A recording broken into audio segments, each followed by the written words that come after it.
that they ride or die. I keep boys by my side. Know that they ride or die. I keep boys by my side.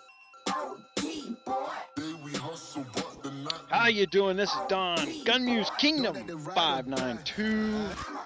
But only for a short little while. We're about to do this merger thing, right? It's not going to be the 592 crew anymore. So let's go over one of the new things that's in here. Now, I got another video called Math and Other Fucking Problems, okay? Where we explain the difference between base stats and show stats. The stuff that you can't really see on the stat report, but was always there. It's been there for 4 years. It's never been not there. But as the show stats got bigger, and everybody goes, oh, the stats are getting bigger, bigger, bigger. It's the base stats that really were affecting the volume of your power. If you, as Dark Mystic said, you know, maxed is maxed. You know, so but most of us aren't fighting up against max castles. I still haven't cut and edited the max castle hit on me that I won. I will get that video out there. I know that people are talking about it and they don't want to go through the whole 5 hours of live to find it. I'll get that done, and I'll separate the. I still haven't even found out if the Dark Mystic interview, or when he called, was audible, because I wasn't prepared for it. It was a spontaneous call. But we're going to talk about troop skills. Okay, I've taken some time to look at this. I've looked at the wording on it, and this is one of these things where we know it's base stats, we know it's important, we know it's a massive amplifier, and you know, maxed is max, right? So if somebody comes in here and buys everything, now the two maxed out C45s that are hitting each other, you know, they got the same stuff. So that's not what we're going to talk about. We're going to talk about the rest of us who have to build slowly. So I'm cherry picking in here, like on my infantry. I started with my infantry first because on my castle setup, I defer damage to my infantry. So decreases distance troops advantage against your royal rogues. All right, I want that. A lot of people run a distance march, unless they're if they're approaching a maxed out castle, or they're mimicking a maxed out castle, then they run cavalry. Cavalry's really a maxed out game. It's still that way. The guards have an advantage, but it is what it is. It's not for people that are below C44. It's just not an advantage to us down here. The guards, they take the thing to a whole new level. Plus the T13s add 20% to it. You got multiple rounds, and since they did the guard patch, what I called the wag the dog patch, because like I said, the video on the base stats, I taught a lot of people about base stats. They started talking about it in all these places, and then they come out with this to where you can actually purchase base stats. And so we're going to talk about what I kind of set up for them to make money on, apparently. Now, I started with my infantry, even though I'm a distance march attack kind of guy, and I'm now going to play with my distance stuff. And so I'm going to go into here to my hidden sniper. And the reason I'm going to go into my hidden sniper and not into my basic attacks is I'm trying to play more defensive. I don't want to be the big guy. And when we do the kingdom mergers, we're going to be lots of us big castles in whatever new kingdom, right? So I'm starting to set up my castle for after the merger so that I can just be a tower leader. You know, a fly on the wall that spends money to make sure we can take the hit. That's I'm thinking 3 months from now, okay? What am I going to be doing 3 months from now when there's 15 to 25 of us C42, C43s in one kingdom? Instead of just, now we got 2, but we got people who don't realize that they're being brought along by force, whether they like it or not. So because it can't just be one person. There's no strategy or skill play with one guy. One guy is not going to win a KVK. That's never going to happen. It takes cooperation. You're supposed to put all your bullshit aside on KVK day, but if you ain't talking before KVK, you're all making decisions and you think you're voting, and if the people that are filling towers think they need to be in charge of how the towers are run, the money, where the money's being spent up at the top, you've got to get a grip on reality. You don't have slaves that owe you something. I'm currently in an argument over that one simple point. They say, well, you're not showing up here, you're not doing that. I was like, am I commanded to show up? Am I commanded to be there? I can't have a Saturday to myself. I said, did any of you even ask? And the answer to that is no. Not once in 9 months has a single person asked me to participate in KVK. They assume I'm going to be there. They assume I'm going to take the palace. They assume I'm going to be there. But all that stuff, when I was doing it, was for this, you guys, the channel. I got to do that research, and it's separate from the game. Now that I'm done doing that, the website's growing. We're adding the stuff to the website, based on the stuff we've already done. I mean, we got another year worth of programming over there, just on what we did in research in the last 6 months. I don't need to do that anymore. So all I've got here is to play the game. We're gonna have a merger. We're gonna be playing with different people. And we'll learn things as we go along. They'll patch, we'll patch. We'll learn things, but there's no massive. They would have to completely tear the game down to destroy the work that I just did in this last year. And I made sure of that. After the last time they went after the calculators, I made sure they couldn't do that again. Okay, so the firewall is a trending keyword. It's the number 3 keyword for Guns of Glory right now. I can't be more proud of that. I was on my other channel, 𝗚𝘂𝙪𝙣𝙈.com. I'm getting it set up, getting it started. I think I got 6 subscribers over there right now, because the world's economy is about to go into chaos. And I'm talking about money and wars over there on 𝗚𝘂𝙪𝙣𝙗. You can just search for 𝗚𝘂𝙪𝙣𝙗 GunMuse if you want to subscribe over there. I appreciate subscribing over there. It's hard to spark a new channel up. Google's very suppressive. Google doesn't even let me see the comments that I am getting, because I'm quote new over there. It's frustrating to see your free speech suppressed by a company that was born in a country that has free speech. But it is what it is, and we just deal with it the same way we're dealing with this stuff. So I'm over here. I'm playing defensive. So as I'm showing you what we're doing here, this is the defensive move. So the hidden sniper is going to be part of my defense. I got to. Now, I don't know why this is still in place. This is an old system. You've got to choose what you're doing. All right, so I'm going to do distance medals, confirm, quick creation, confirm. All right. Such an advantage for everybody to always know what I've got in my castle because of filming, right? And yet, such hostile frustration when they're not winning. I'm not hiding anything. I'm trying to educate and teach, and all you got to do is follow along. Or if your goal in life is to kill me, you know where I'm stacking my defense. You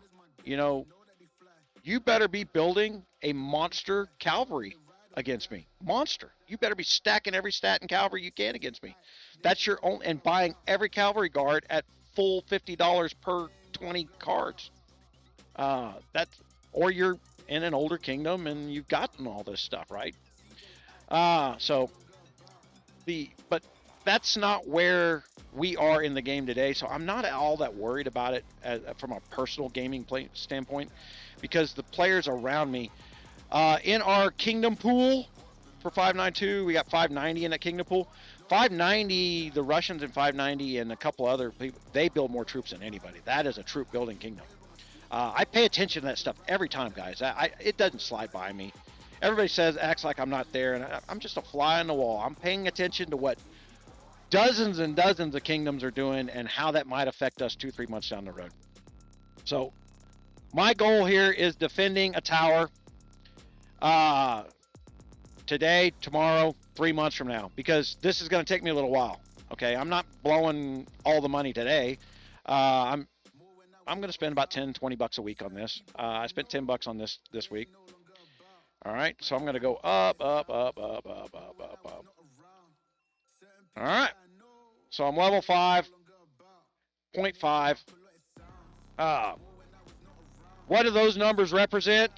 Okay, from my testing, the advantage of the hidden of the troop over troop advantage was 10%. And I think you're negating that down to 1-on-1. So it was 10%, and a 0.5 probably represents a 5%. It may only represent a 0.5% because Guns of Glory is that greedy that they don't want to take the advantage away. So that would mean if I max this out, it goes from a 9% to a 10% to a 9% advantage. That's still huge, but it really still leaves the cavalry in a massive advantage. I would think that buying this stuff up down to a 1-to-1 advantage would be reasonable. But I'm not in the design of the game. I'm just telling you, I know where the base stats lie. I know what the base stats do, and there's no way for me to tell what the relevance of this number is right now. And anybody that tells you they know, they don't know. Because I can't verify anything they say. There's no way to verify what they say. So, you know, unless somebody that can show me a copy of their badge at the employee thing tells me I did this and I did this way and here's the formula, I can't verify anything for you. I know that what I bought should be an advantage. I don't know if that advantage is going to be 10% reduction when I get to 1, or if it's going to be a 1-on-1 even fight at that point. I probably will determine that over time, but that's a lot of hits. I mean, we're talking, it's going to have to be live hits, loss of troop hits, and you know, you're talking thousands and thousands of dollars to test that one number. And I'm in the playing portion of the game again. I'm not spending money on testing while the world economy is doing this stuff. That's why the Idle Tools website, I'm going to have a link over there. I encourage you guys to follow along with the craziness I'm going to be putting on that channel. It's going to be a show. All right. I do plan to be the crazy entertainer over there. It's going to be more like my lives, but one-on-one recordings, and relevant information. I mean, the video I got up there right now, it's like my second video. I showed how to take I put $500 in an account and I made $180 in the last 4 days. So it's good information. I mean, I'm doing it. I'm showing you I'm doing it. I'm even restricting myself, just like I do in the game. I'm holding myself back, so that, you know, I'm at, well, if I had $500, what would happen with me? You know, that kind of stuff. So a little self-promotion. I do own both channels, and I can promote. Don't forget to get our Dr. Squatch stuff, guys. You know, Dr. Squatch, wash your balls, guys. You can't smell like feet and ass all the time. All right, so that's what I'm doing here. Like I said, from a defensive standpoint, I am focused here. As I'm focusing on becoming a tower leader. I'm gonna have to get down into these. So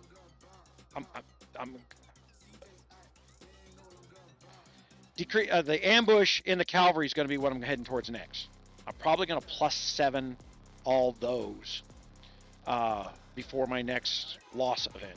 Okay, to give me, and it has to do with the way I play my strategies. I read these things decisively. Decide how you are either playing now and want to continue to play, or how you think you're going to play in the future after the merger.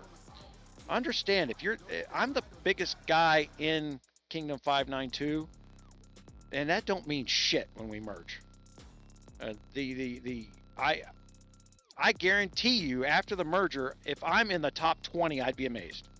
All right, just having a YouTube channel doesn't make me big, doesn't make me powerful.